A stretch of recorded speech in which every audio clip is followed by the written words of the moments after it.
বছরের অধিকাংশ সময় প্রচণ্ড গরম থাকলেও সৌদির কয়েকটি এলাকায় এখন প্রচণ্ড ঠান্ডা। সম্প্রতি কিছু অঞ্চলে তাপমাত্রা নেমে গেছে শূন্যের ঘরে, বয়ে যাচ্ছে তীব্র শীত, মাঝারি থেকে ভারী মাত্রার বৃষ্টিপাত হচ্ছে কোথাও কোথাও। সৌদি আরবের তাবুক, আল জোব সহ পুরো উত্তরাঞ্চল এবং উত্তরাঞ্চলীয় সীমান্তে তুষারপাত এবং এর বাইরে রাজধানী রিয়াদ, মক্কা, মদিনা সহ দেশটির অধিকাংশ এলাকায় তীব্র শৈত্যপ্রবাহ বইছে।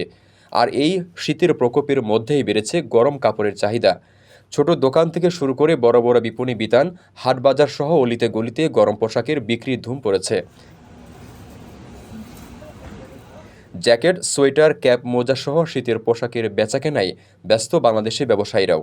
ক্রেতাদের ভিড়ও চোখে পড়ার মতো। প্রবাসীরা জানাচ্ছেন, সন্ধ্যার পর দোকানগুলোতে বিক্রি বেড়ে যায়। সৌদি আরবের এবার সর্বনিম্ন তাপমাত্রা রেকর্ড হতে পারে। ১৯৯২ সালের শীতকালে সৌদি আরবে সর্বনিম্ন তাপমাত্রার রেকর্ড তৈরি হয়েছিল। ওই বছর জানুয়ারি মাসে দেশটির উত্তর পশ্চিমাঞ্চলীয় শহর হাইলে তাপমাত্রা নেমে গিয়েছিল -৯.৩ ডিগ্রি সেলসিয়াসে, যা ছিল অত্যন্ত বিরল। পুরো সপ্তাহে তাপমাত্রা -৪.৪ ডিগ্রি সেলসিয়াসের মধ্যেই ওঠানামা করেছিল। গত ডিসেম্বরের ২০ তারিখের পর থেকে এখন পর্যন্ত দেশটির আবহাওয়ার যে পরিস্থিতি, তাতে ৩৩ বছর আগেই সে রেকর্ড ভেঙে যাওয়ার পরিস্থিতি দেখা দিয়েছে।